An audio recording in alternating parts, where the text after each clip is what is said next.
小新和友谊小船。在一片静静的森林里，住着一只小猫头鹰，名字叫小新。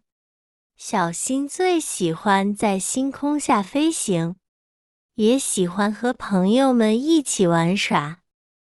一天，小新和他的好朋友小松鼠阿力一起造了一艘友谊小船。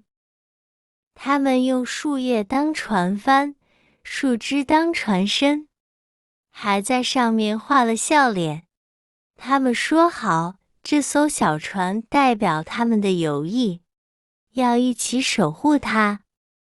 可是，第二天他们玩游戏时吵架了，气呼呼的两人谁也不理谁。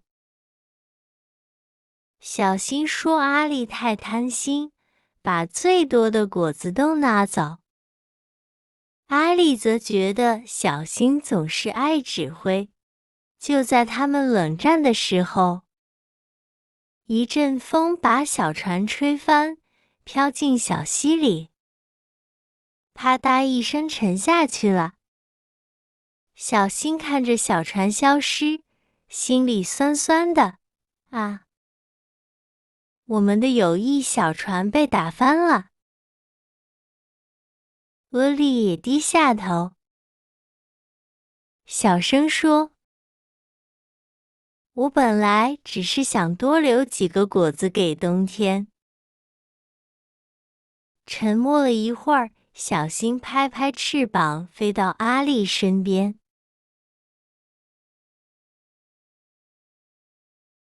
轻声说：“对不起，我没有听清楚你的想法，就生气了。不该那么凶。”阿力抬起头，眼睛亮晶晶的，我也对不起。于是，他们一起动手，再次造了一艘更大的小船。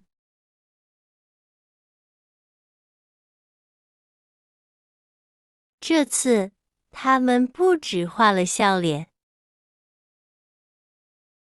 还画上两只牵着手的小动物。小新说：“这艘船比之前更坚固，因为里面有我们的理解和包容。”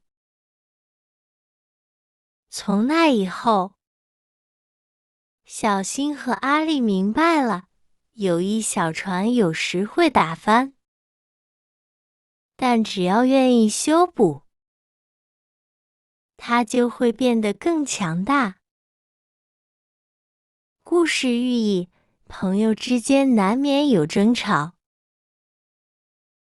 但只要彼此愿意道歉和理解，友谊就能像小船一样再次起航，甚至更加牢固。